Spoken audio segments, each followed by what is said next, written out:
ये तो पता नहीं कि कौन कितने दिन चलेगा, है कि नहीं। कोई 60 वर्ष, कोई 50 वर्ष, कोई 10 वर्ष, कोई 5 वर्ष, कोई आते ही चला जाता है, आते ही चला जाता है। तो हमें अपने जीवन में मृत्यु को पर डे याद करना चाहिए। सही बात है कि अगर हम कहीं बाहर गए हैं तो हमारा आना होगा कि नहीं होगा, आना होगा कि नहीं होगा, पता नहीं। हम आज बोल रहे हैं, सुबह हमें मिलेगी कि नहीं मिलेगी, सुबह हम आप लोगों के साथ में होंगे कि नहीं होंगे, कोई भरोसा जीवन का नहीं है। क्योंकि काल हमारे सर पे खड़ा है। दिन रात भगवान सूर्य जो हैं हमारी आयु को छीड़ कर रहे हैं दिन रात करके। और अगर इस बीच में हम संभल गए तो संभल गए, नहीं तो प्यारे और ही गड्ढे में जाते चले जाओगे। अब ऐसा जाओगे कि आने वाले समय में निकल में भी नहीं पाओगे। क्योंकि आने वाला समय ऐसा है जहाँ पर भागवतिक चर्चा हो रही होगी, जहाँ पर भगवान का नाम लिया जा रहा होगा, संकीर्तन हो रहा होगा, वहाँ पर जो है मृत्यु के घाट उतार दिए जाओगे। ऐसा समय है, बहुत भयंकर समय आने वाला है। हम लोग बड़े भाग्यशाली हैं जो इस समय कलयुग में भगवान नाम स्मरण कर रहे हैं, भगवान का चिंतन कर रहे हैं। समय ऐसा आएगा जो एक बार भी भगवान का नाम स्मरण करेगा वो मृत्यु के घाट उतर जाएगा। क्योंकि हमारी बुद्धि जो है, क्योंकि ऐसा खान पीन चल चुका है, हमारी बुद्धि जो मलिन होती जा रही है, गंदगी भरती चली जा रही है। प्रत्यक्ष रूप में हम किसी को कहना नहीं चाहेंगे, लेकिन आप लोग समझदार हैं, इशारा काफ़ी है। समझ लीजिए कि घटनाएं हमारे यहाँ क्या क्या होती हैं। अगर ये हम भगवान का नाम स्मरण करें, भगवान का चित्त, क्योंकि देखो जवानी में तो हमने मतलब किसी चीज़ को कुछ समझा ही नहीं। और जब हमारी जवानी जब निकल जाती है ना, ये शरीर का अगर एक रोमा भी टूट जाए तो आप लगा नहीं सकते हो। और इसके अंदर है क्या, फुंसी निकल आए, फुंसी, फिर देखो मवाद कैसे टपकता है कुछ, सिर्फ एक ढांचा ही है। अगर हम इसको अपना मानते हैं तो हम गलत फहमी में जी रहे हैं। इसको अपना कभी मत मानना। ये नाशवान है, नाश होगा, नाश होगा, नाश होगा, 101% होगा। ये सिर्फ एक साधन है, एक साधन है भगवान की भक्ति प्राप्त करने का। और किसी योनि में आप भक्ति प्राप्त नहीं कर सकते हैं। क्योंकि जो अन्य योनि है 83,999, 84 लाख योनि है ना, 83,999 में वो भोग योनि है। जानवर, पशु पक्षी, लता, जड़ और ये जो वस्तु, ये भी एक योनि ही में ही आती है। तो ये जो है भोग योनि है, इसमें अपने कर्मों को भोगते हैं। अब आपको जानवर बना दिया जाए, नाम ले सकते हो? नहीं ले सकते। ना आप बात कर सकते हो, ना आप चिंतन कर सकते, क्योंकि बुद्धि ही नहीं होगी, चिंतन भी नहीं कर सकते। अब अगर अब जब इंसान है, हमारी जवान कट जाए, और अगर अब हम भगवत रास्ते पे चल रहे हैं और जवान कट गई तो हम प्रभु को उन पे अपलक्ष्य लगाएंगे?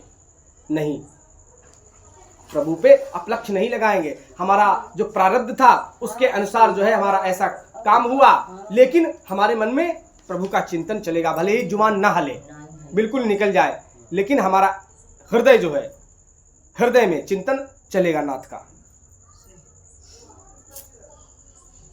सुना होगा परमहंस महाराज, परमहंस नासिक में, महाराष्ट्र में। ये हम कई बार बता चुके हैं दादी को। तो जब वो माता काली के पुजारी थे, माता काली के साक्षात मैया मूर्ति से निकलती थी और उनके हाथों से भोजन करती थी। जब वो भोग लगाते थे साक्षात मूर्ति से निकलती थी और सामने बैठ करके